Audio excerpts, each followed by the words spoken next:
नमस्कार. सखी सह्याद्रीच्या आजच्या भागात मी स्वप्ना आपणा सगळ्यांचं मनपूर्वक स्वागत करते. मंडळी, मागच्याच आठवड्यामध्ये आपण घरगुती प्रदूषण आणि औद्योगिक प्रदूषणाचे वेगवेगळे प्रकार जाणून घेतले. त्यामुळे आपल्या आरोग्यावर कोणकोणते परिणाम होतात आणि त्यावर उपाय काय असू शकतात यावरही चर्चा घेतली. आज आपण त्याच अनुषंगाने त्याचाच पुढचा टप्पा म्हणजे अस्थमा आणि ॲलर्जी या विषयावर चर्चा करणार आहोत. आणि आजही आपल्यासोबत आहेत KM हॉस्पिटलच्या श्वसनरोग चिकित्सा विभाग प्रमुख डॉक्टर अमिता आठवले. मॅडम नमस्कार. कार्यक्रमामध्ये अतिशय मनपूर्वक स्वागत. अस्थमा आणि ॲलर्जी या विषयावर आपण चर्चा करतोय. सुरुवात आपण ॲलर्जीपासून करूया. ॲलर्जी म्हणजे नेमकं काय? ॲलर्जी म्हणजे इंग्लिशमध्ये त्याला एटोपी असं म्हणतात. म्हणजेच आउट ऑफ प्लेस. शरीराला जे रुचत नाही किंवा पचत नाही ते शरीर बाहेर फेकून द्यायला बघतं. मग ते कधी कधी उलट्यांच्या स्वरूपात बाहेर येतं, तर कधी स्किनवरती म्हणजे कातडीवरती रॅश येतो, तर कधी कधी श्वासनलिका आकुंचन पाहून त्याचा दमा स्वरूपात आपल्याला दिसतं. असं जेव्हा आपल्याला एखादं काही खाण्यात पदार्थ आला तरीही ते होऊ शकतं, किंवा एखाद्या औषधाची देखील ॲलर्जी येऊ शकते. ॲलर्जीचे 4 प्रकार आहेत आणि त्यातला सगळ्यात महत्त्वाचा प्रकार म्हणजे ज्याचं इमर्जन्सी मेडिसिनमध्ये अत्यंत महत्त्व आहे म्हणजे ॲनाफायलॅक्सिस. म्हणजे अचानक रुग्णाला एकदम त्रास व्हायला लागतो, चोकिंग सारखं वाटतं आणि श्वास घ्यायला त्रास होतो, कधी कधी ब्लड प्रेशर कमी होतं. तर ही अचानक येणारी ॲलर्जी ही बहुत करून पहिल्यांदा जेव्हा संपर्कात येते एखादी गोष्ट तेव्हा दिसते. म्हणजे ह्याच बाबत मला एक तुम्हाला गोष्ट सांगायला आवडेल की ॲलर्जीची महत्व आपल्याला कसं माहिती हवं ते. आमच्याकडे जवळजवळ 10 वर्षापूर्वी आमची एक पेशंट आली. म्हणजे खरं म्हणजे आमच्या ओळखीच्या होत्या त्या बाई, आणि त्यांनी फोन केला की आजच आम्हाला सकाळी डॉक्टरांनी सांगितलं होतं की अंड देऊन बघा मुलीला. पहिल्यांदा ती मुलगी होती 6 वर्षाची. तिला दम्याचा त्रास होता आणि इतरही स्किनवरती ॲलर्जी यायची. त्यामुळे सुरुवातीला तिला अंड कधी दिलेलं नव्हतं. अंड देऊन बघा म्हणताना त्यांनी पहिल्यांदाच आजींनी घरी अंड भरवलं होतं आणि त्याच्यानंतर मात्र ती घशात टोचल्यासारखं होतंय असं त्यांनी सांगितलं.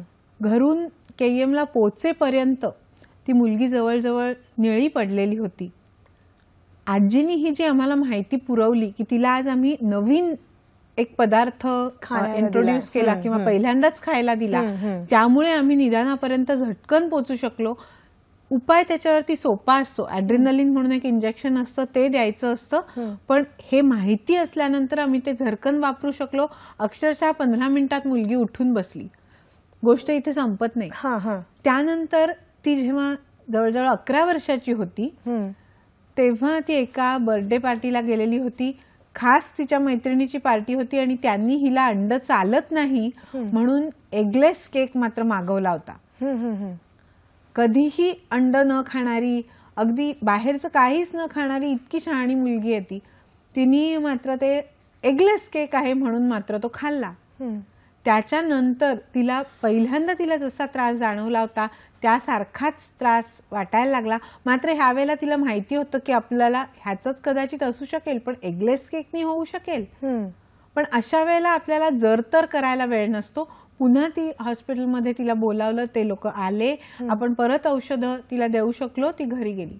तिसऱ्यांदा ती 16 वर्षाची असताना ती एका व्हेजिटेरियन रेस्टॉरंटमध्ये गेलेली होती आणि त्याच्यानंतर तिने तिथे जे पदार्थ खाल्ले त्यानंतर सुद्धा तिला परत तसाच त्रास जाणवू लागला. पुन्हा तपासणं हे महत्वाचं असतं. ह्या वेळेलाही तिला त्याच तऱ्हेचा त्रास दिसून आला. परत औषधं दिली, परत बरं वाटलं. त्यानंतर मात्र आम्ही चौकशी केली की ह्या व्हेजिटेरियन रेस्टॉरंटमध्ये अंड्याचा वापर कुठे? तर जे कॉर्न फिंगर म्हणजे बेबी कॉर्न क्रिस्प करण्याकरता, कुरकुरीत करण्याकरता अंड्याचा पांढरा बलक वापरला गेला होता आणि त्याच्यामुळे तिला ती Allergy ज्याला होते. ॲलर्जिक आहे त्याचं तिला वापरात आल्यामुळे त्रास झाला होता. ह्याच्यात दोन महत्वाचे मुद्दे की आपण जेव्हा खाण्याचे पदार्थ त्याच्यावरती काय आहे हे इन्ग्रेडियंट लिहिलेले असतात, तर हे सगळ्यांनीच व्यावसायिकांनी पण समजावून घ्यावं आणि ज्या मुलांना ॲलर्जी आहे किंवा ज्या लोकांना ॲलर्जी आहे त्यांनी पण ही माहिती नीट करून घ्यावी की एखाद्या पदार्थाची आपल्याला ॲलर्जी आहे म्हणताना तो नक्की लिस्टेड त्याच्यात घटक नाहीये ना. चॉकलेट्समध्ये दाण्यांचं शेंगदाण्यांचं पदार्थ काही लोकांना ज्यांना ॲलर्जी असते, भारतात त्याचं प्रमाण खूप जास्त नाहीये कारण आपल्याला जी आपली स्वयंपाकाची पद्धत आहे तेव्हा सुरुवातीपासून आपण बरेच पदार्थ इंट्रोड्यूस करतो. अमेरिकेसारख्या देशात ह्या ॲलर्जीचं प्रमाण आपल्याहून निश्चित जास्त आहे. बरं. आपल्याकडे मात्र याच्याबद्दलची माहिती व्हायला हवी आहे आणि लोकांना हेल्थ एज्युकेशन देण्याची गरज आहे आणि त्याप्रमाणे आपल्याला ह्या गोष्टी टाळता येतात किंवा ज्यांना ॲलर्जी असेल त्यांना त्याच्याबद्दल सांभाळण्याचे उपाय आपल्याला सांगता येतात. नक्कीच. आरोग्याशी संबंधित जेव्हा विषय असतो तेव्हा माझ्या मनात तर बरेच प्रश्न आहेत, प्रेक्षकांच्याही मनात प्रश्न आहेत. बघूया प्रेक्षकांचा पहिला प्रश्न काय आहे ते. मी पल्लवी अंकुश सावंत बोलते. माझा प्रश्न असा आहे की एलर्जी कोणकोणत्या गोष्टीमुळे होऊ शकते? दुधाची एलर्जी होते का?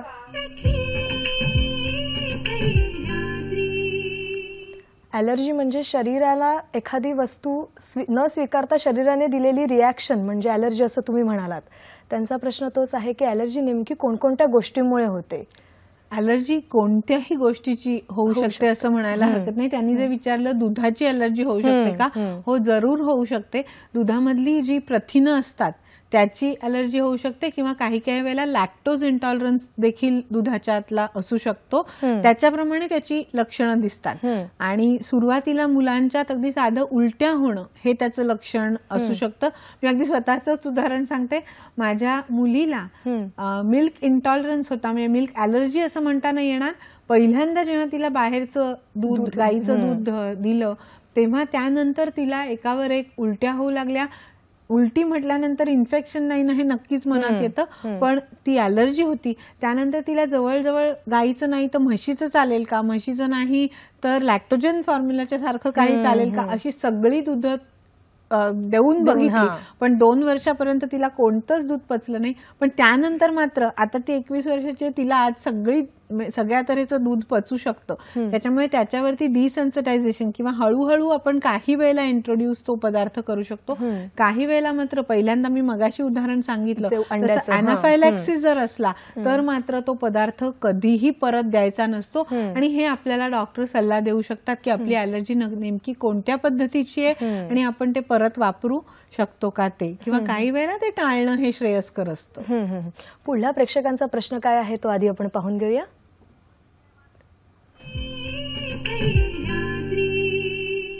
मी स्वाती कडुलकर, लालबाग. माझा प्रश्न असा आहे की ॲलर्जी जन्मताच असते की नंतरही निर्माण होऊ शकते?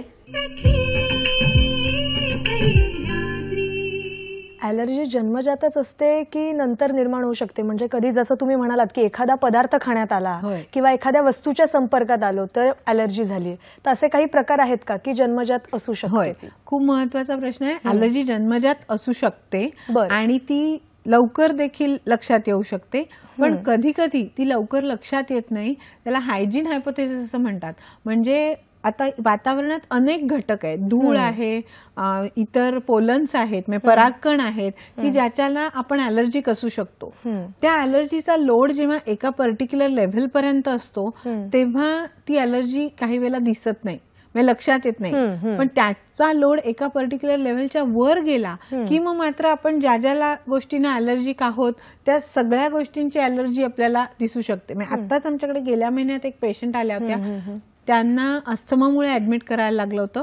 घरासमोर कन्स्ट्रक्शन चालू आहे, तिथनं धूळ उडतीये हे त्याचं निमित्त होतं. तेव्हा आम्ही त्यांची जेव्हा ॲलर्जी टेस्ट केली तेव्हा त्यांना टोमॅटो, गहू अशी खाण्याच्यातली आहे जवळजवळ 5 पदार्थांची ॲलर्जी होती. धुळीची तर होतीच. बरं. तर ह्याच्यामध्ये मग आपण तो लोड कमी करायचा म्हणून जितकं आपल्याला उपाय सांगता येतात तितकं सांगतो. म्हणजे धुळीची ॲलर्जी ही आपण काढून नाही टाकू शकत. त्याच्यावरती काही जे करण्याचे उपाय डिसेन्सिटायझेशन सारखे आहेत ते काही वेळेला शक्य असतात, पण प्रत्येक वेळेला ते शक्य नसतात. अशा वेळेला मात्र धूळ आपल्या संपर्कात येणार नाही याच्यासाठी घ्यायची काळजी जी आपण गेल्या वेळेला पण बोललो होतो.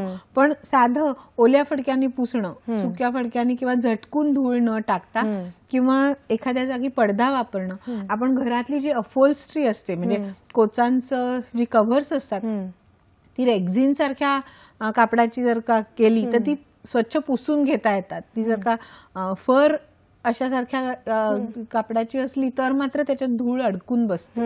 त्याच्याच बरोबर मुलांनी जी खेळणी वापरायची असतात ती हल्ली सॉफ्ट टॉईज खूप पॉप्युलर आहेत आणि इथे आपल्याला दाखवता जर आलं तर इथे दाखवलंय की किती तऱ्हेच्या गोष्टींची आपल्याला ॲलर्जी येऊ शकते. म्हणजे सॉफ्ट टॉईज मुळे ॲलर्जी येऊ शकते जी खाली दिसतात ही हल्ली जिकडे तिकडे प्रचंड पॉप्युलर आहेत. त्याच्यानंतर आपण घरात डास येऊ नयेत म्हणून काही उदबत्त्या वापरतो किंवा त्याच्यामध्ये काही द्रव पदार्थ केमिकल्स असलेले वापरतो.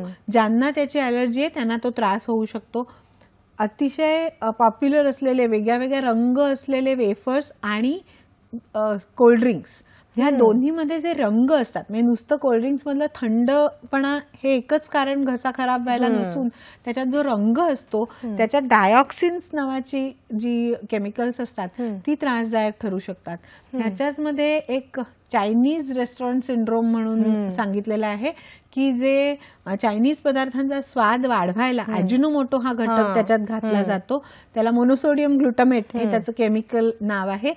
त्याच्यामुळे स्वाद तर छान येतो पण ते खाल्ल्यानंतर होणारे काही वेळेला त्रास लक्षात येतो. काही कमी प्रतीचं जर का ते रंग त्याच्यात घातलेले असले तर आपण खाल्ल्यानंतर हात देखील आपले रंगीत ऑरेंज रंग त्याला दिसून येतो बोटांना. तर ह्या सगळ्याचा आपल्याला त्रास ॲलर्जीच्या स्वरूपात होऊ शकतो. काही वेळेला घसा दुखतो तर काही वेळेला घसा बसतो, काही वेळेला सर्दी चालू होते. असे वेगळ्या वेगळी लक्षणं ॲलर्जीची दिसतात. कुठेतरी पदार्थाची प्रेझेंटेशन वाढवण्यासाठी गुणवत्ता कुठेतरी कमी होते आणि त्याचा त्रास आपल्यालाच होतो असं म्हणायला काही हरकत नाहीये. आपण या विषयावर आणखी चर्चा करणार आहोत. कार्यक्रमात घेऊया छोटीशी विश्रांती. टायटल सॉन्ग हिट तर मालिकाही हिट. अनेक हिट मालिकांच्या हिट टायटल सॉन्गचे दावेदार महाराष्ट्राचा लाडका संगीतकार निलेश मोरी. अभिजात मनोरंजनाचं माहेरघर म्हणजे दूरदर्शन. भिजून गेला वारा रुजून आल्या गारा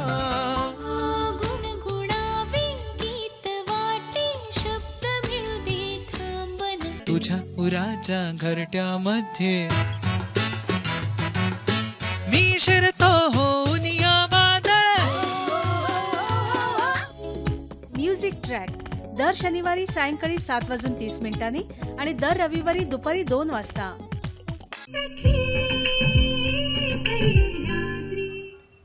विश्रांतीनंतर सखी सह्याद्री कार्यक्रमामध्ये पुन्हा एकदा स्वागत.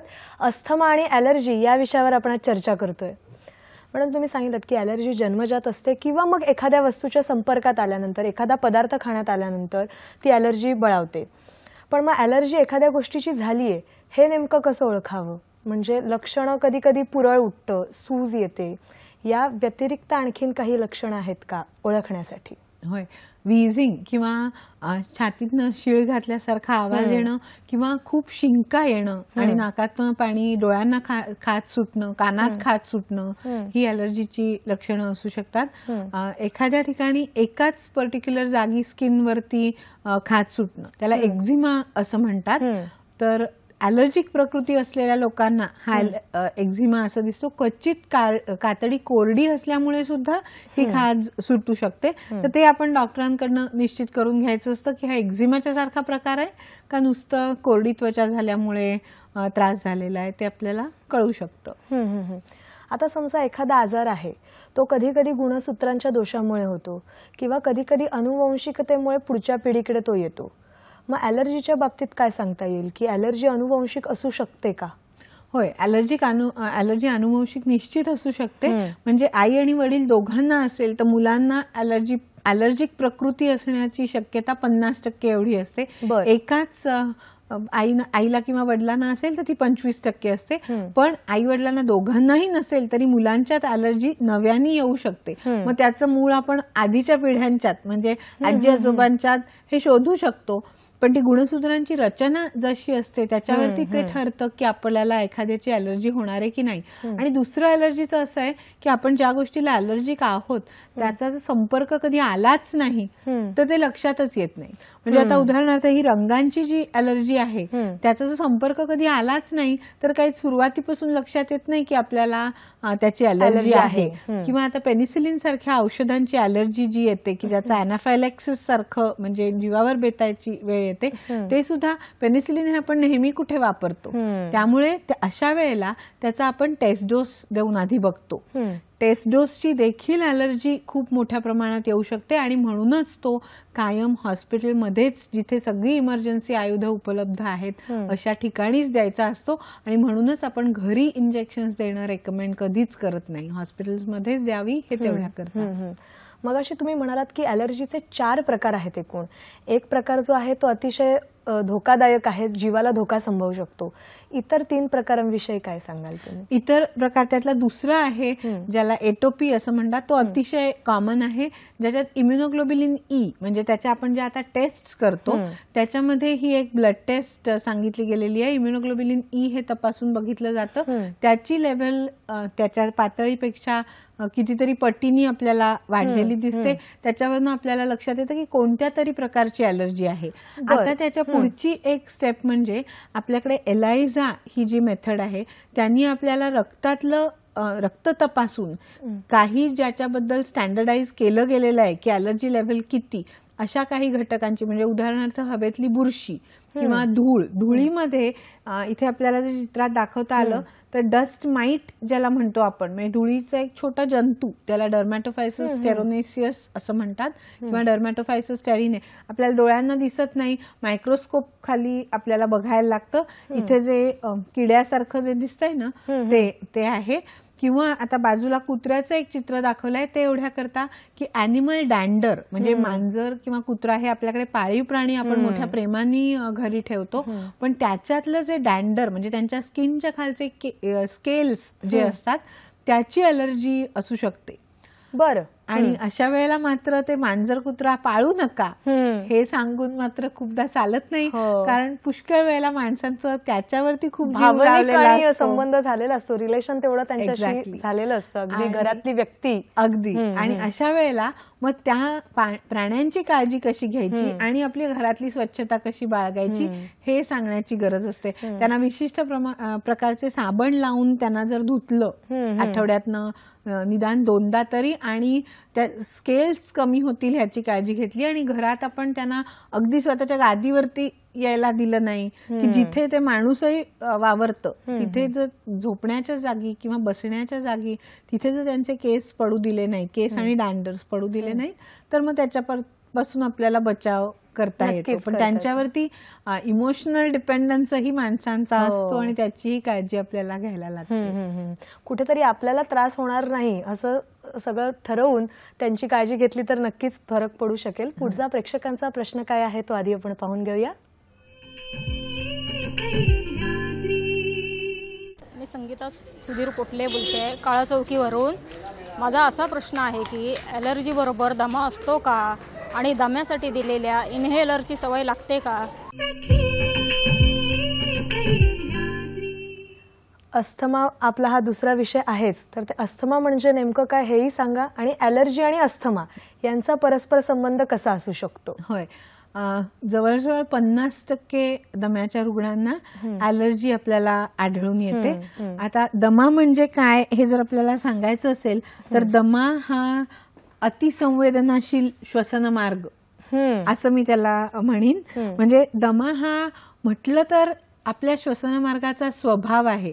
बरं. आणि तो जर आपण समजून घेतला तर दम्याची उपाययोजना काही कठीण नाहीये. इथे आपल्याला दिसत असेल तर ही जी पहिली ट्यूब आहे जांभळी जी दिसतेय ती तसा आपल्याला खरं म्हणजे आपल्या श्वासनलिकेचा आकार असतो मोठा, छान व्यवस्थित आपण श्वास मोकळा घेऊ शकतो.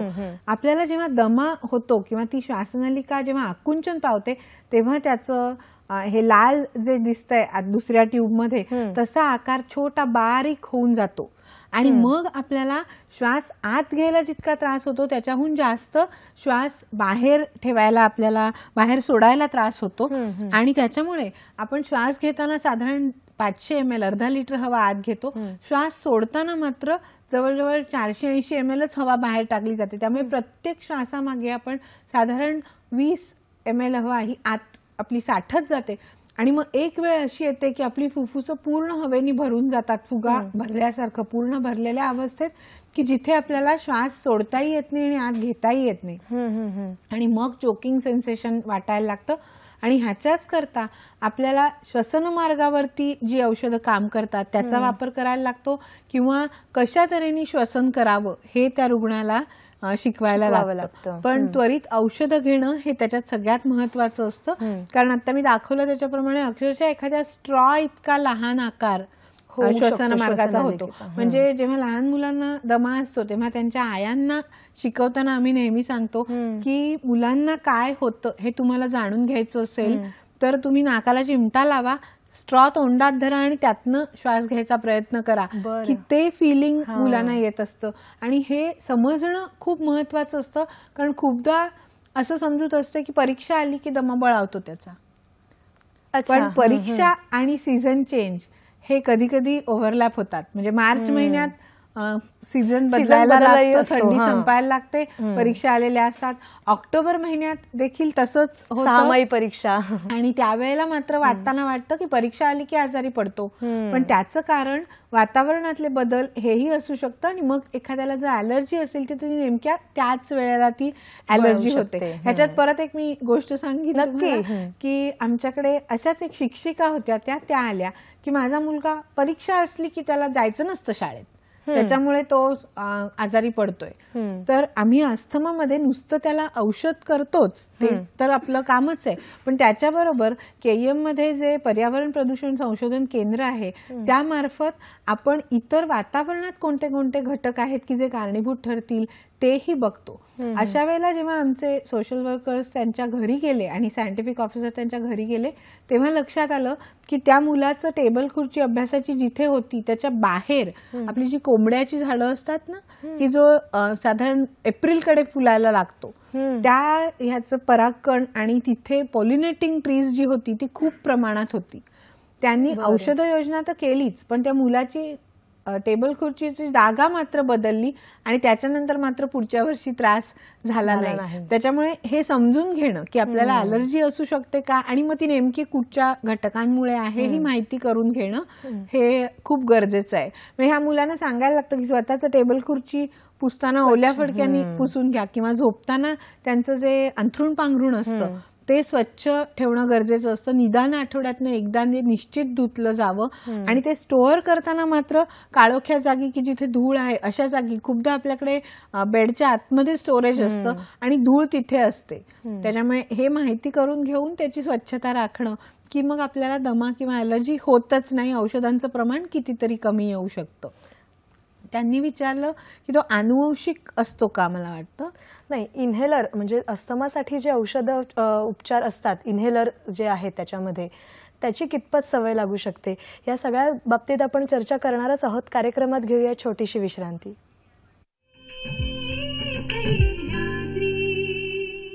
आई आई या विलक्षण रसायनाची जादू कुणालाही भुरळ पाडणारी आहे. फक्त 2 अक्षरी जीवनदायी शब्दाची मोहिनी मनावर काल होती, आज आहे आणि उद्याही तशीच राहणार आहे. आईबद्दल कितीही बोललं ना तरी कमीच वाटतं. माझ्या मायच्या मिठीतून झरतात पाझर समाधानाचे, बहरतात मळे कर्तृत्वाचे. ही माझी ईश्वरी माय, ईश्वरी माय. माझी माय प्रसारण सोमवार, बुधवार आणि गुरुवार संध्याकाळी 7:15 आणि शुक्रवार ते रविवार सकाळी 8:45 विश्रांतीनंतर सखी सह्याद्री कार्यक्रमामध्ये पुन्हा एकदा स्वागत. अस्थमा आणि ॲलर्जी या विषयावर आपण चर्चा करतोय आणि आपल्यासोबत आहेत डॉक्टर अमिता आठवले. विश्रांतीला जाण्यापूर्वीच प्रश्न आला होता की उपचारासाठी जे इन्हेलर्स वापरतात अस्थमाच्या उपचारासाठी त्याची हळूहळू सवय लागते, हे कितपत खरं आहे? खूप महत्वाचा प्रश्न आहे. सवय ही चांगली सवय असली तर ती आपण लावून घ्यावी असं सांगतो ना. आपल्या मुलांना आपण नेहमी सांगतो की रोज सकाळ संध्याकाळ दात घासावे. दात घासायला आज प्रचलित पद्धतीप्रमाणे आपण टूथपेस्ट टूथब्रश वापरतो. टूथपेस्ट आपण रोज वापरतो, त्याची सवय लागली असं आपण म्हणत नाही. ती सवय लावून घ्यावी असं सांगतो. आणि खरोखरच आज व्यवस्थित दात घासल्यामुळे दात किडण्याचं प्रमाण कितीतरी कमी आलंय, जरी मुलं इतर चॉकलेट सारखे पदार्थ खात असली तरी. तसंच आहे इन्हेलर्सचं, की इन्हेलर्सची सवय जर आपल्या श्वसनमार्गाचा स्वभाव हा ॲलर्जिक स्वरूपाचा असला किंवा अस्थमा आपल्याला असला तर तिथे ती छोट्या प्रमाणात इन्हेलर मधनं जी औषधं दिली जातात ती आपण काही वेळेला, आत्ता जे सायन्स सांगतंय किंवा आत्ता आपल्याकडे 2014 साली जी औषध उपाययोजना उपलब्ध आहे ती मात्र खरं म्हणजे जेव्हा सीझन चेंज असेल किंवा जेव्हा त्रास जाणवत असेल तेव्हा घ्यायची औषधं आणि कायमस्वरूपी घ्यायची औषधं अशा 2 प्रकारात मिळते. म्हणजे त्याला रिलिव्हर मेडिकेशन आणि कंट्रोलर मेडिकेशन असं म्हणतात. आणि ती काही वेळेला खरोखरच रोज घ्यायला हवीत. आणि आता ती कोणत्या रुग्णांच्यात रोज घ्यायला हवीत आणि कोणत्या रुग्णांच्यात ती कधी कधी घेऊन चालतात हे आपण त्या रुग्णांना शिकवतो. आणि त्यांच्या सिव्हिअरिटीप्रमाणे किंवा किती त्यांना दम्याचा त्रास आहे त्याच्यावरती, आणि तो त्यांना रोज होणारा त्रास आणि काही घटक जे न टाळता येण्यासारखे आहेत अशा प्रकारचा आहे तर आपण त्यांना ती सवय, म्हणजे रोज तुम्ही इन्हेलर्स घ्या, कंट्रोलर मेडिकेशन जी आहेत ती रोज घ्या असं सांगतो. आता इन्हेलर्स असं आहे की खूपदा आयांना ते द्यायचे नसतात. म्हणजे परत मी स्वतःच उदाहरण सांगीन. माझ्या मुलीला जेव्हा ती 1.5 महिन्याची होती तेव्हा पहिल्यांदा रात्री खोकला यायला सुरुवात झाली. आणि आमच्याकडे फॅमिली हिस्ट्री अस्थमाची आहे. शक्यता मनात आली नव्हती असं नाही, पण मन ते ऍक्सेप्ट करत नव्हतं. मी जेव्हा तिला आमच्या पिडियाट्रिशियन कडे घेऊन गेले, डॉक्टर आठवल्यांकडे घेऊन गेले, तेव्हा ते म्हणाले आम्ही तर तुझ्या नाही लक्षात आलं, हा खोकला जो अशा तऱ्हेचा येतोय हा दम्याचा प्रकार असू शकेल. तेव्हा मला लक्षात आलं की एअर कंडिशन खोलीत मी गुड नाईटच्या सारखं जे ज्यांनी केमिकल्स निर्माण होतात ते लावलं होतं, ते बंद केलं. खोकला काही प्रमाणात कमी झाला पण तरी सुद्धा पूर्ण गेला नाही. अशा वेळेला इन्हेलर चालू करताना मला त्यांनी सल्ला द्यायला लावला, कितीही नाही म्हटलं तरी आज स्टिरॉइड्स वापरायची म्हणजे आपल्याला मनात इनिबिशन्स आहेत, त्याचे साईड इफेक्ट्स आपल्याला जास्त कदाचित माहिती आहेत, पण योग्य प्रमाणात आणि योग्य स्वरूपात ती जर वापरली तर त्याचा उपयोग निश्चित आहे.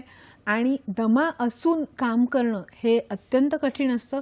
विशेषतः लहान मुलांच्यात जर आपल्याला लक्षात आलं की दमा आहे तर यांची औषधं नक्कीच नीट व्हायला हवीत, कारण त्यांना नाहीतर खेळताही येत नाही, पीटी करता येत नाही, इतर मुलांच्या पासून आपण वेगळे आहोत असं जाणवायला लागतं, भावना निर्माण होते. आणि दम्याकरता मात्र हे त्यांना शिकवायचं. म्हणजे इतर आपण आजारांच्यात म्हणतो की स्वतःचं औषध स्वतः घेऊ नका, पण दम्यासारख्या आजारात की जे आपल्याला रोजच्या रोज त्रास होऊ शकणार आहे आणि वातावरणातल्या घटकांनी त्रास आहे, अशा वेळेला सेल्फ मॅनेजमेंट प्लॅन आपण रुग्णांना शिकवतो. म्हणजे ते कसं ओळखायचं, कसं मोजायचं. तर आपल्याला ब्लड प्रेशर हे ब्लड प्रेशरच्या इन्स्ट्रुमेंटनी घ्यायचं हे सगळ्यांना माहिती आहे. हार्ट अटॅक आला तर ECG काढतात हे पण आपल्याला सगळ्यांना माहिती आहे, पण दमा कसा मोजायचा हे माहिती आहे का? हे एवढं छोटंसं इन्स्ट्रुमेंट आहे की हे आपल्याकडे घरी देखील आपण ठेवू शकता. म्हणजे घरीच ठेवायचं हे खरं इन्स्ट्रुमेंट आहे. ह्याला म्हणतात पीक फ्लो मीटर. ह्याच्यामध्ये हा जो छोटा पॉइंटर आहे ह्याच्यामधनं आपण उच्छ्वासाच्या गतीचं मापन करू शकतो. म्हणजे ह्या नळीतनं फुंकर मारायची असते आणि हा पॉइंटर पुढे सरकतो. तुमच्या वजन आणि उंची आणि वयाप्रमाणे तुमची उच्छ्वासाची गती किती असावी हे आपण डॉक्टरकडनं माहिती करून घेऊ शकता. साधारण बायकांच्यात ती 400 लिटर्स पर मिनिट एवढी असते आणि पुरुषांच्या मध्ये ती साधारण 500. पण हे असंच असेल असं नाही, आपल्याकरता ते केवढं आहे हे डॉक्टरांकडनं जाणून घेणं गरजेचं आहे. मुलांच्यात ती साधारण 200 ते 350 एवढं त्यांच्या वयाप्रमाणे वेगळी वेगळी असते. आणि मग ती माहिती असताना आपल्याला जर हा त्रास असेल तर ते आपण जेव्हा आपल्याला त्रास वाटेल तेव्हा मोजावी, किंवा काही वेळेला रुग्णांना लक्षातच येत नाही की आपल्याला त्रास होतोय किंवा व्हायला सुरुवात झाली आहे, अशा वेळेला आपण हे होम पीक फ्लो मॉनिटरिंग रोज त्यांना करायला सांगतो. की ते केल्यानंतर आपली जर नॉर्मल लेवल 400 असेल आणि जर ती 350ला आली तर आपण त्यांना काय औषध चालू करायचं ते सांगून ठेवतो, किंवा मग तेवढा वेळ त्यांना डॉक्टरकडे पोचायला लागतो की ज्यायोगे अटॅक येण्याची, दम्यानी खूप त्रास होण्याची वेळच येऊ नये. त्यामुळे ह्या आता काही काही आपल्या शास्त्रोक्त पद्धती निर्माण झालेल्या आहेत की ज्यायोगे रुग्ण घरच्या घरी त्यांचं मॉनिटरिंग किंवा मापन करू शकतात आणि त्याच्याप्रमाणे त्रास न होता नॉर्मल जीवन जगू शकतात. कारण मगाशी म्हटलं त्याप्रमाणे औषधं 2 प्रकारची आहेत. एक म्हणजे रिलीव्हर, म्हणजे लगेच त्यांना बरं वाटतं, पण ती तात्पुरत्या स्वरूपात काम करतात. म्हणजे लगेच जरी बरं वाटलं तरी पुन्हा 2 तासांनी 3 तासांनी त्रास निर्माण होतो. आणि जी कंट्रोलर मेडिकेशन्स आहेत ती मात्र 12 तास काम करतात. काही मेडिकेशन्स अशी आहेत की जी 24 तासापर्यंत काम करतात आणि ती मात्र ती रोज वापरायला लागतात. हे लक्षात घ्यायला पाहिजे. पुढला प्रेक्षकांचा प्रश्न काय आहे तो आपण पाहून घेऊया.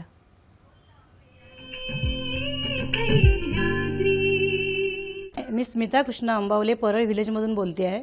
माझा असा प्रश्न आहे की ॲलर्जी फक्त विशेष ऋतूमध्येच का होते? मगाशी तुम्ही म्हणालात आणि त्या संदर्भात एक गोष्टही सांगितली होती की परीक्षा आली आणि मग ऋतू बदल यामुळे ॲलर्जी होते. तर मग त्यांचाही प्रश्न तसाच आहे की विशिष्ट ऋतूमध्येच का होते? कारण विशिष्ट ऋतूमध्ये हवेतले परागकण किंवा वेगळी वेगळी जी झाडं आहेत, आता मुंबईत आपण हा अभ्यास केला, मुंबईत नारळाची झाडं आहेत, नंतर चायना रोज ही 2 झाडं मुख्यत्वे करून लक्षात आली, आणि इतर प्रदूषण असलेल्या गोष्टी म्हणजे इंडस्ट्रीजमुळे असलेलं केमिकल्सच्या स्वरूपातलं प्रदूषण किंवा तरंगत्या धुलीकणांचं प्रचंड प्रमाणे, आणि त्याच्यामध्ये सध्या सांगायचं तर कन्स्ट्रक्शन डस्ट, जेव्हा बिल्डिंग डिमॉलिश केली जाते तेव्हा त्याच्यातनं उडणारी धूळ ही अत्यंत त्रासदायक ठरू शकते. अर्थात त्याचा ऋतूशी संबंध नाही, ते मला वाटतं वर्षभर चाललेलं असतं, पण ऋतूशी संबंध असा की पावसाळा आला की जेव्हा पाऊस ऍक्च्युली पडतो तेव्हा ती धूळ खाली बसते, आणि थंडीत मात्र त्याला टेम्परेचर इन्व्हर्जन असं म्हणतात. म्हणजे आपण ज्या ॲटमॉस्फिअरमध्ये श्वास घेतो तिथे हे तरंगते धुलीकण जास्त प्रमाणात साठून राहतात, आणि पूर्वी आपण ज्याला धुकं म्हणायचो ते आता धूरमिश्रित धुकं आपल्याला दिसतं. म्हणजे काही आपल्याला मैलावरचं देखील दिसू शकत नाही इतकं स्मॉग. तर त्या स्मॉग मुळे त्याच्यात जे विविध वायू असतात तेही हिवाळ्याच्या ऋतूत असतात. त्यामुळे तो ऋतूचा बदल नसून हे जे टेम्परेचर इन्व्हर्जन होतं त्याच्यामुळे ते होतं. तसंच दिवाळी सारख्या सणांच्या वेळेला आपण आवडीने फटाके लावतो. ते आता कितीही सांगितलं तरी आवड असते. पण असं आपण जेव्हा म्हणतो ना तेव्हा काही इनिशिएटिव्ह मला वाटतं सगळ्यांपर्यंत पोहोचायला पाहिजेत. मुंबईत काही शाळा अशा आहेत की त्या दिवाळीच्या सुट्टीच्या आधी त्यांच्या छोट्या शाळेतल्या, प्रायमरी शाळेतल्या मुलांपासून असं आवाहन करतात की तुम्ही जे फटाक्यांचे पैसे त्याच्यासाठी खर्च करणार आहात ते जर तुम्ही इतर मुलं ज्यांना काहीच मिळू शकत नाही दिवाळीसाठी दिलेत तर त्यांना खूप उपयोग होईल. आणि असं केल्यानंतर मात्र जेव्हा त्यांच्या गंगाजळीतनं ते पैसे दिले गेले तेव्हा मुलांनी हट्ट केला नाही. आणि त्याच्याच बरोबर एका मुलांनी अशी कल्पना केली की त्यांनी म्हटलं की आता आम्ही डिजिटल वर्ल्डमध्ये राहतो, तर आम्ही लेझर शो करतो, फटाके आम्ही ऍक्च्युली वापरणार नाही. पण तर हे नवीन आपण सणांचं आपलंच स्वरूप देऊ शकू का? कारण नाहीतर आमच्याकडे मात्र पेशंट्स दिवाळीच्या आधी येतात आणि आता बाहेरगावी जाणार आहोत, 2 महिन्याची औषधं द्या, कारण दिवाळी मुंबईत सहन होऊ शकत नाही असं सांगतात. त्याच्यामुळे हे छोटंसं आपल्याला काही करता आलं तर मला वाटतं त्या ठिकाणी राहणाऱ्या लोकांना तरी त्रास होणार नाही, कारण एक सामाजिक जाणीव सुद्धा जागृत होईल, आणि हे सहज मला वाटतं शक्य आहे. मग अशी तुम्ही म्हणालात की लहान मुलांना दमा असतो आणि त्यावेळेला त्यांच्या आई जे असतात त्यांना सांगतो आपण की कसा त्रास होतो श्वासनलिकेला श्वास घेताना. बाळ दमा एक विशिष्ट वयापर्यंत असतो, त्याबद्दल काय सांगाल तुम्ही? अगदी महत्वाचं आहे. मुलांच्यात जेव्हा मुलांच्यात तेव्हा तो दमाच आहे ना हे खात्री करायला थोडा वेळ द्यावा लागतो. कारण अगदी लहान असताना श्वासनलिका लहान असते, श्वासनलिकेचा साईज जो असतो तो अतिशय लहान असतो डायमीटर, आणि त्याच्यामुळे साध्या सर्दी खोकल्यानंतर सुद्धा छाती वाजते किंवा विझिंग ज्याला म्हणतो आपण तसं होतं.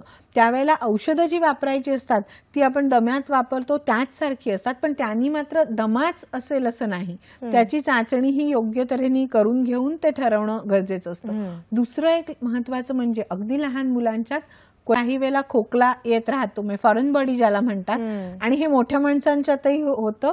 इथे आपल्याला जर दाखवता आलं तर आमच्याकडे एक गृहस्थ आले होते की ज्यांना रत्नागिरीतनं पाठवलं होतं आमच्याकडे, सांगत की त्यांना अचानक खूप तीव्र स्वरूपाचा दमा उद्भवलेला आहे. आम्ही जेव्हा त्यांना तपासलं तेव्हा लक्षात आलं की त्यांच्या एकाच बाजूला दमासदृश्य आवाज येतोय की ज्याला विझिंग असं म्हणतात, दुसऱ्या बाजूला मात्र तसा येत नाहीये.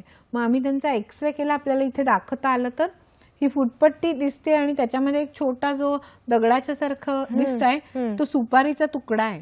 बर. आणि ती सुपारी त्यांना सवय होती की सुपारी तोंडात ठेवून त्यांना झोप लागली होती आणि ती सुपारी श्वासनलिकेत जाऊन अडकली आणि तिथे श्वासनलिकेला अडथळा निर्माण झाला, आवाज मात्र दम्यासारखा येत होता. तर हेही लक्षात घेणं गरजेचं असतं.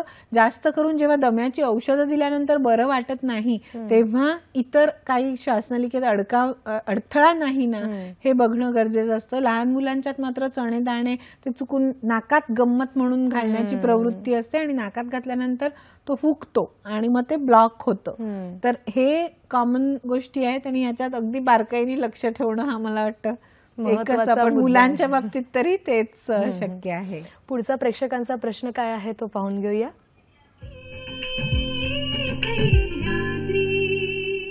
नमस्कार, मी वर्षा कैलास महंत बोलते. ॲलर्जीमुळे जीवाला धोका संभवतो का? तुम्ही मगाशी म्हणालाच होतात की ॲलर्जीचे 4 प्रकार आहेत आणि त्यातला एक प्रकार म्हणजे जीवाला धोकादायक अशी ॲलर्जी. त्यांचा प्रश्नही तसाच आहे. होय, अॅनाफायलॅक्सिस हे जे ॲलर्जीचा प्रकार आहे त्याला ज्याला टाईप 1 हायपर सेन्सिटिव्हिटी मेडिकल लँग्वेजमध्ये म्हणतात, तर तो अॅनाफायलॅक्सिस मात्र जीवाला धोका पोचवू शकतो. आणि असं जर आपल्याला अॅनाफायलॅक्सिस लक्षात आलेला असेल तर त्या माणसाला पूर्ण माहिती त्याच्याबद्दलची देणं, त्याच्या नातेवाईकांना माहिती देणं आणि एखादं छोटं कार्ड सारखं त्याच्याबरोबर ठेवणं की त्याला ह्या गोष्टीची ॲलर्जी आहे. आता आपण पेशंटच्या बाबतीत त्यांच्या कागदावरतीच मोठ्या अक्षरात लिहून ठेवतो की एखाद्या औषधांची त्याला ॲलर्जी असेल तर. विशेषतः हल्ली सिटी स्कॅन सारख्या चाचण्या सांगितल्या जातात बऱ्याच वेळेला, तर अशा वेळेला देखील त्याच्यात जो कॉन्ट्रास्ट दिला जातो त्याच्यामध्ये त्याचीही ॲलर्जी येऊ शकते. त्यामुळे तुमची जर ॲलर्जिक प्रकृती असेल तर ती आपणहून डॉक्टरांना वेळच्या वेळी सांगणं हे गरजेचं आहे की ज्यायोगे त्रास टळू शकतो.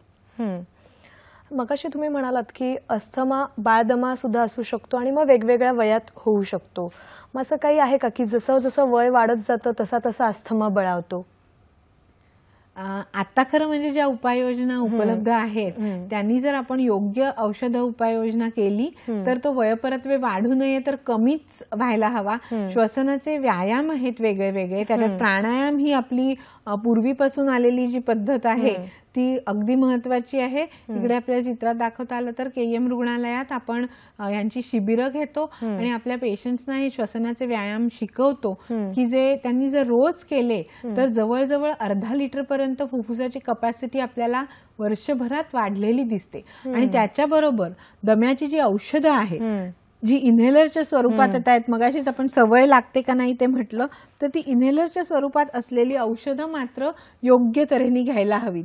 ह्याच्याच बद्दल एक महत्वाची गोष्ट सांगायची मला. मी जवळजवळ 1995 सालची ही गोष्ट आहे. इन्हेलर्स नुकतेच प्रचलित झालेले होते आणि आपण हे लोकांच्यात वापरत होतो. तर आम्ही एका रुग्णाला ते इन्हेलर्स लिहून दिले होते. आमच्या तऱ्हेने आम्ही समजावूनही सांगितलं होतं, माझ्या मते व्यवस्थित शिकवलं होतं की इन्हेलर कसा घ्यायचा. सांगितल्याच्या 3ऱ्या दिवशी त्यांचे नातेवाईक आणि आई आली पेशंटची आणि म्हणाली नाही बरं वाटलंय डॉक्टर, अख्खा इन्हेलर संपला. तर कसा वापरला?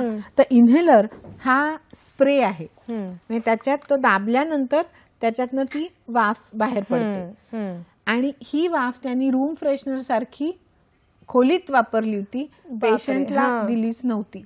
तर आता ह्याच्यावरनं आम्हाला लक्षात आलं की इन्हेलर्स म्हणजे गोळी नव्हे की जी पेशंटनी घेतली, गिळली आणि त्यांना उपयोग झाला. इन्हेलर्स हे कसे घ्यायचे ह्याची पद्धत व्यवस्थितपणे शिकून घ्यायला हवी. इन्हेलर्स मध्ये 3 वेगळे वेगळे प्रकार आहेत, इकडे आपल्याला दाखवता आलं तर. आणि त्याच्यामध्ये ते कसं घ्यायचं शिकण्याकरता आपण इथे सेल्फ मॅनेजमेंट शिकवण्याकरता एक वेगळं सोशल वर्कर्स आणि टेक्निशियन्सना बसवतो आणि त्यांच्याकडनं ते शिकवून देतो. इथे दुसरं एक तुम्हाला छोटं इन्स्ट्रुमेंट दाखवते, ह्याला स्पेसर असं म्हणतात. आणि जेव्हा इन्हेलर त्यांना झटकन घ्यायला जमत नाही तेव्हा ह्या स्पेसरला एका बाजूनी लावायचा असतो आणि दुसऱ्या बाजूनी आपण हा तोंडात धरून अगदी आरामात इन्हेलर घेऊ शकतो. इन्हेलरचं महत्व असं की ह्याच्यात जे औषध असतं ते 1/20 इतकंच असतं. आपण गोळी जेव्हा घेतो ती 2 मिलीग्रॅमची गोळी आपली असते की ज्याच्यात 2 मिलीग्रॅम म्हणजे 2000 मायक्रोग्रॅम एवढं औषध त्याच्यात असतं. इन्हेलर मध्ये मात्र ते 100 मायक्रोग्रॅम एवढ्या डोसमध्ये आपल्याला त्वरित आराम देऊ शकतो, कारण आपल्याला त्रास आहे श्वसन मार्गाला आणि तो इन्हेलर आपण श्वसन मार्गाला डायरेक्टली घेतो. हे दोन त्याचे महत्वाचे ऍडव्हान्टेजेस आहेत, फायदे आहेत की साईड इफेक्ट्स जे आपल्याला पोटात गोळी घेतल्यानंतर ती शोषली जाऊन रक्तामार्फत श्वासनलिकेला पोचायला कमीत कमी अर्धा तास लागतो आणि त्याचा डोस हा आपल्याला तिथे काम करण्यासाठी पुरेसा पडण्याकरता 20 पट द्यावा लागतो की ज्याच्यात हृदयाचा वेग वाढणं, कधी पोटॅशियमची लेव्हल कमी होणं असे साईड इफेक्ट्स पण होऊ शकतात जे आपण इन्हेलर मध्ये टाळू शकतो. त्याच्यामुळे त्याची जर आपण योग्य माहिती करून घेतली आणि ती चांगली सवय जेव्हा आपल्याला गरज आहे तेव्हा लावून घेतली तर मला वाटतं आपल्याला दमा आहे हे विसरायला देखील होऊ शकेल, इतकं माणूस नॉर्मल जीवन जगू शकतो. नुसतेच औषधोपचार करून उपयोग नाहीये, ते व्यवस्थित रीतीने घेणं जास्त गरजेचं आहे. नक्कीच त्यामुळे अस्थमा बरा होऊ शकतो. आपण चर्चा अशीच करणार आहोत. कार्यक्रमात घेऊया छोटीशी विश्रांती. Hi friends. नमस्कार मित्र हो. नमस्कार. नमस्कार मंडळी. नमस्कार.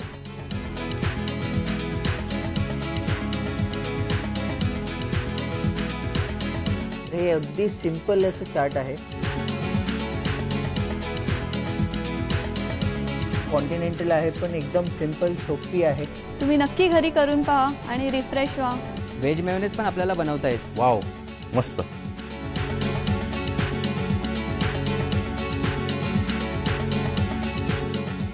Happy cooking. झटपट रेसिपी सोमवार ते शुक्रवार दुपारी 4:55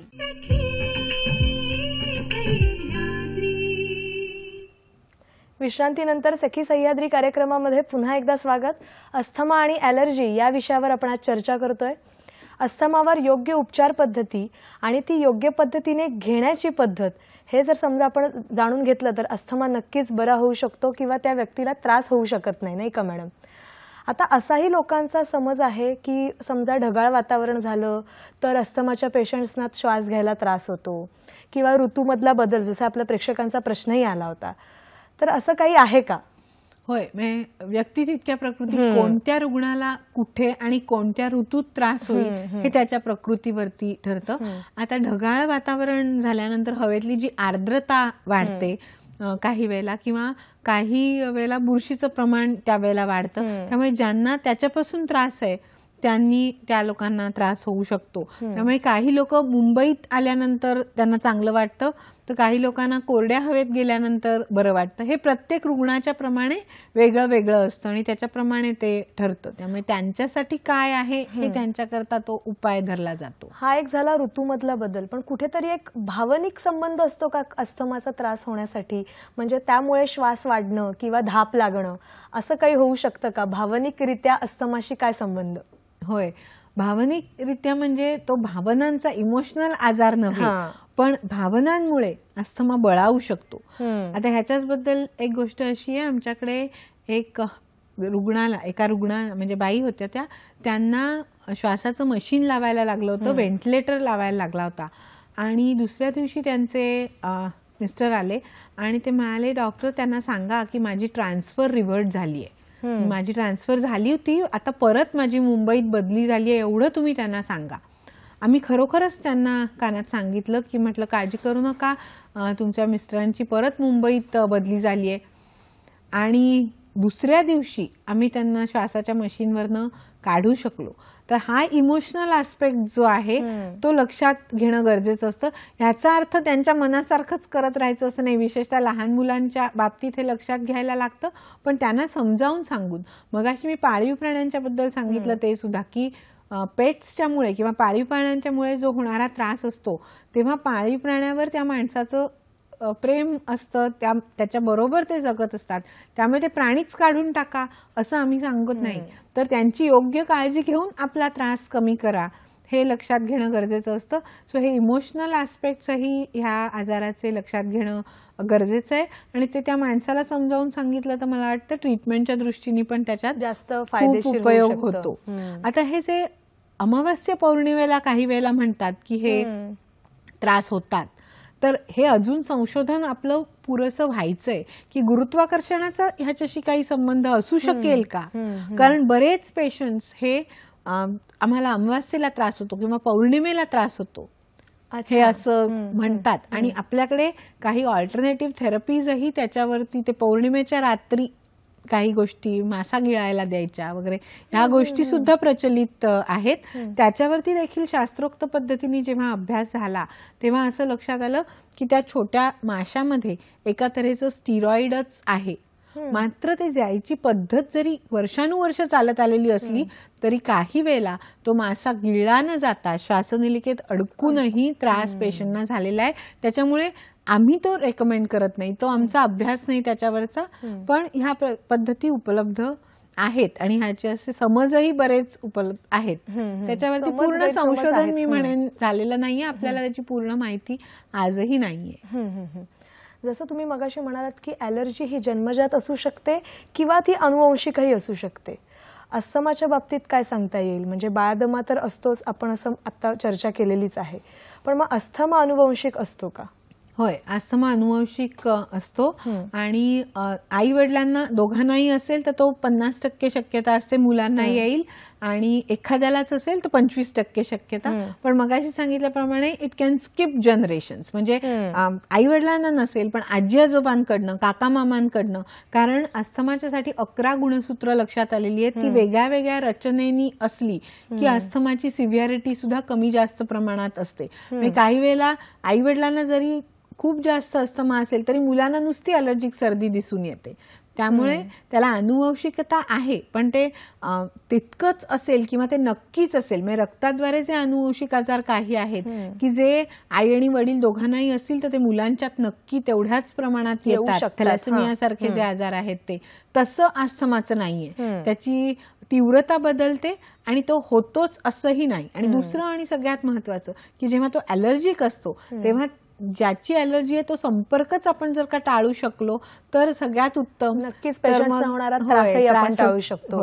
पुढचा प्रेक्षकांचा प्रश्न काय आहे तो पाहून घेऊया.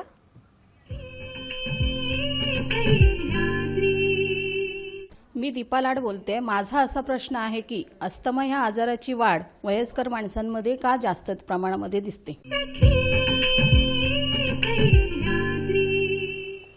जसं जसं वय वाढतं तसं अस्थमा बळावतो का? म्हणजेच वयस्कर व्यक्तींमध्ये अस्थमाची वाढ जास्त का दिसून येते असा त्यांचा प्रश्न होता. वयस्कर व्यक्तींमध्ये जर का त्यांची औषध योजना पुरेशी नसेल तर, आणि त्याच्याहून जास्त महत्वाचं म्हणजे वयपरत्वे, आपली फुफ्फुसाची क्षमता दर वर्षाला साधारण 10 ते 30 ml एवढी कमी कमी होत असते.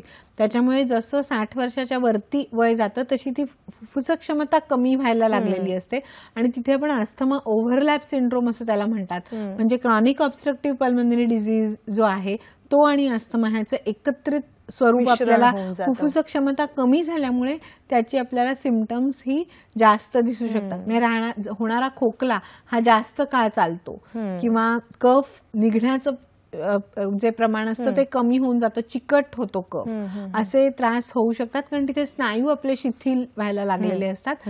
पण वयस्कर माणसांच्यात देखील मी सांगेन की जर का योग्य काळजी घेऊन योग्य औषधं केली तर वयाने अस्थमा वाढण्याचं कारण निश्चित नाही. आपण फुफ्फुस क्षमता देखील आपली वाढवू शकतो, पण मात्र त्याला नियमित व्यायाम आणि नियमित औषधही निश्चित हवी. नियमितता, सातत्य हवं औषध घेण्यामध्ये आणि ते योग्य पद्धतीने घेणं जास्त महत्वाचं. अगदी. पूर्वी अस्थमावर एक छोटे घरच्या घरी उपचार केले जायचे. आता वैद्यकशास्त्र विकसित झालं त्यामुळे नक्कीच, आणि तुम्ही सांगितलंही, बरीच औषधं उपलब्ध आहेत, इन्हेलर्सचे वेगवेगळे प्रकार तुम्ही सांगितलेत. तर या पूर्वीच्या उपचार पद्धतीमध्ये आणि आत्ताच्या उपचार पद्धतीमध्ये काही फरक आहे का? हो, पुष्कळ बदल झालेले आहेत. इकडे आपल्याला चित्र दाखवता आलं तर पूर्वी आपण असं मला धूर निर्माण करून काही डिकॉक्शन दिलं जायचं, कॉफी किंवा धोत्र्या त्याचं डिकॉक्शन केलं जायचं की ज्याच्या योगे असं मला थोडा आराम मिळायचा. इथे जी वेगळी चित्र दिसत आहेत तसे इन्हेलर्स पूर्वी होते. रबराच्या फुग्यांनी त्याचं मिस्ट दाबून ते पेशंटला दिलं जायचं. आता मात्र जे इन्हेलर्स आलेले आहेत त्याच्यामध्ये बरीच प्रगती झालेली आहे. आणि आता मुख्य जी प्रगती झालेली आहे म्हणजे पूर्वी इन्हेलर संपला हे लोकांना कळायचं नाही. आता इन्हेलर्स मध्ये एक छोटा नंबर तिथे दिसतो. आपल्याला इथे दाखवता आलं तर हे दिसणार नाही, पण पेशंटला तो नंबर एक दिसू शकतो आणि इन्हेलर संपत आलाय हे त्याला कळू शकतं. त्याच्यामुळे पुढचा आपण इन्हेलर आणू पण शकतो आणि संपलेल्या अवस्थेत आपण ते वापरत राहत नाही. कारण इन्हेलरमध्ये 2 घटक असतात, औषध आणि त्याच्यात जो प्रोपेलंट वायू असतो तो. त्याच्यामुळे पूर्वी काय व्हायचं की तो औषध संपून जायचं. त्याच्यात जे 100 डोसेस असतात किंवा काही इन्हेलर्समध्ये 120 डोसेस असतात, ते संपल्यानंतर देखील वायू तसाच असायचा आणि पेशंट तो वायू फक्त हुंगत असायचे आणि मग त्रास वाढला म्हणून परत यायचे. ते आता होत नाही कारण त्याच्यात नंबर त्यांना दिसू शकतो. आणि हे समजून आपण जर इन्हेलर वापरला तर आता मला वाटतं ही औषध योजना खूपच सुधारलेली आहे. त्याच्याच बरोबर एक महत्वाचं सांगायचं म्हणजे स्टिरॉइडचे इन्हेलर जेव्हा घेतले जातात तेव्हा गुळणी करून टाकायला विसरू नका, कारण नाहीतर घसा खवखवण्याचं प्रमाण वाढतं आणि तिथे घशाला इन्फेक्शनही होऊ शकतं. त्याच्यामुळे इन्हेलर जर घेत असाल तर ते दात घासायच्या आधी घ्या आणि दात घासताना निश्चित एक घसा स्वच्छ करून टाका. आणि ते गुळणी करायला जमत नसेल तर ग्लासभर पाणी प्यायलं तरी हरकत नाही. ही साधी काळजी घेतली तर मला वाटतं इन्हेलरचे साईड इफेक्ट्स आपल्याला म्हणायलाच नकोत, इतके निग्लिजिबल आहेत. फक्त ते दिलेल्या डोस मध्येच घ्यायचे. उगीच बरं वाटतंय म्हणून कितीतरी जास्त घ्यायचे नाहीत. ते डोस ठरलेले असतात आणि ते आपल्या डॉक्टरांकडनं समजावून घेतलं आणि जर तसं वापरलं तर मग आपल्याला दम्याची काळजी करायला नको. असं म्हणतात की prevention is better than cure. म्हणजे कुठलाही आजार म्हटला की प्रतिबंधात्मक उपाय केव्हाही चांगलेच असतात. अस्थमा म्हणा किंवा ॲलर्जी म्हणा, याच्यासाठी काही प्रतिबंधात्मक उपाय आहेत का की ते सगळं झाल्यावरच आपल्या लक्षात येतं आणि त्याच्यानंतरच मग औषधोपचार घेतले जातात? आतापर्यंत आपण जी चर्चा केली त्याच्यामध्ये आपण विविध टप्प्यांवरती बोललो की होऊ नयेत म्हणून आधी आपली ॲलर्जी प्रोफाईल माहिती करून घेणं की कशाचा आपल्याला त्रास आहे. ही आपल्या महापालिकेच्या रुग्णालयांमध्ये ॲलर्जन टेस्टिंग आपल्याकडे KEMला उपलब्ध आहे. पूर्वी हे टोचून केलं जायचं, आता आपण ते रक्तातनं तपासण्या करून करतो. 20 एरो ॲलर्जन्स आणि 20 खाण्याच्या पदार्थातली ॲलर्जन्स एवढी आपण KEM रुग्णालयात आपल्याकडे तपासून घेण्याची सोय आहे. ती माहिती करून घेतल्यानंतर खूपदा आम्ही पेशंट्सना डायरी ठेवायला सांगतो. म्हणजे त्यांना जेव्हा त्रास झाला त्या दिवशी त्यांनी नवीन काय केलं. कधी कधी साबणाची देखील ॲलर्जी असते, तेव्हा लक्षात येतं साबण बदलला त्यावेळेला त्रास झाला, डोक्याला एखादा शॅम्पू पर्टिक्युलर लावला त्याच्यानी त्रास झाला. तर हे इतके साधे उपाय आहेत की ते आपण वापरण्याचं जर सोडलं तर आपल्याला तो त्रास होत नाही. त्यामुळे ते ओळखायचं आणि त्याच्यावरती उपाय करायचा. काही खाण्याच्या पदार्थात म्हणजे उदाहरणार्थ प्रॉन्स सारख्या गोष्टींची पण ॲलर्जी खूपदा दिसते, तर त्यावेळेला तो एक घटक आपण टाळला तर मला वाटतं खूप काही त्रास मनावर ताबा ठेवला पाहिजे कुठेतरी तेवढं निश्चित. आणि मग कधी कधी असं होतं की त्याच्यातनं एखाद्या गोष्टीतनं प्रोटीन्स जातात म्हणून अगदी आवर्जून आपण डाळी खायला घालतो, पण त्याची जर एखाद्या डाळीची ॲलर्जी असेल तर मात्र ती लक्षात घेऊन ती टाळली तर तो त्रासच आपल्याला होत नाही. त्यामुळे आतापर्यंत तरी ते टाळणं हा ॲलर्जीच्या करता महत्वाचा उपाय आहे. अँटी ॲलर्जिक औषधं निश्चितच उपलब्ध आहेत, ती डॉक्टरी सल्ल्यानुसार योग्य तऱ्हेने घ्यायला लागतात. इतर टाळण्याचे उपाय म्हणजे आपण एन्व्हायरमेंट कंट्रोल मेजर्स जी म्हणतो. दुसरं हा एक महत्वाचा घटक आहे की ऑक्युपेशनल म्हणजे जिथे काम करण्याच्या ठिकाणी आपल्याला हा त्रास होतो त्यांना तो प्रिव्हेंटिव्ह गिअर म्हणजे मास्क घालणं किंवा त्या माणसाला त्या पर्टिक्युलर जागेत काम करायला. म्हणजे कॉमन गोष्टी म्हणजे बेकर्स अस्थमा म्हणजे बेकरीज ज्या आहेत की जिथे पिठाशी संबंध येतो आणि त्याच्यात जे यीस्ट घातलं जातं त्या यीस्टमुळे त्रास होऊ शकतो काही वेळेला. मग प्रत्येक माणसाच्यात कारण ओळखून त्याच्याप्रमाणे उपाय करायचा. इतर ऑक्युपेशनल जागा म्हणजे आत्ताच आमच्याकडे गेल्या आठवड्यात एक रुग्ण आला होता.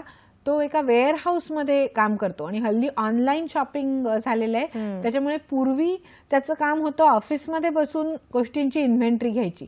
आता मात्र त्या वेअरहाऊसमध्ये जिथे ॲक्च्युली गोष्टी स्टोअर केल्या जातात तिथे जाऊन तो आपल्या मोबाईल डिव्हाइसवरती इन्व्हेंटरी घेत असतो आणि तिथे जी धूळ असते त्याला तिथे त्रास व्हायला लागला. त्याच्यामुळे हा नवीनच निर्माण झालेला अस्थमा लक्षात आला. आता त्याच्यावरती त्याची तपासणी करून त्याला जर धुळीपासून धूळ टाळता आली किंवा मास्क घालून ते थांबवता आलं तर औषधं न लागता हा प्रिव्हेंटिव्ह उपाय आपल्याला करता येतो.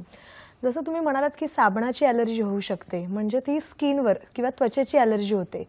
तर मग त्वचेची ॲलर्जी समजा एखाद्या व्यक्तीला झाली तर ती संसर्गजन्य असू शकते का ती ॲलर्जी? कारण का व्यक्ती तितक्या प्रकृती तशा ॲलर्जीज वेगवेगळ्या असतात, पण त्वचेची पर्टिक्युलर जी ॲलर्जी असते ती संसर्गजन्य होऊ शकते का? खूपच महत्वाचं विचारलं. कोणतीही ॲलर्जी ही संसर्गजन्य नाही, एकाची दुसऱ्याला होत नाही आणि हे अगदी माहिती करून घ्यायला हवं, कारण नाहीतर या मुलांना वेगळं ठेवलं जातं न कळून, गैरसमज असल्यामुळे. त्याच्यामुळे हा संसर्गजन्य आजार नाही आणि म्हणूनच लक्षात घ्यायला हवं की न्यूमोनिया किंवा टीबी ह्याच्यासारख्या औषधांची आपली काही काळ उपाययोजना असते आणि त्याच्यानंतर ते आपल्याला घ्यायला लागत नाही, कारण ते जंतूंमुळे होणारे आजार आहेत. ते जंतू गेले की आपल्याला औषध थांबवता येतं.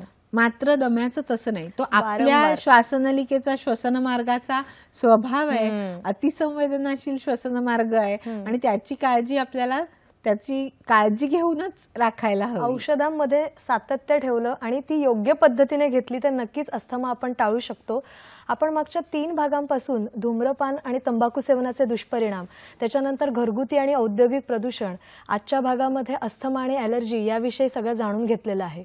पुढच्या भागामध्ये आपण श्वसनाचे इतर विकार काय असू शकतात हेही जाणून घेणार आहोत. आपल्यासोबत असणार आहेत डॉक्टर अमिता आठवले. तुर्तास इथेच थांबूया. डॉक्टर, तुम्ही इथे आलात आणि अस्थमा आणि ॲलर्जीचे वेगवेगळे टप्पे खूप छान पद्धतीने उलगडून दाखवलेत, त्याबद्दल धन्यवाद.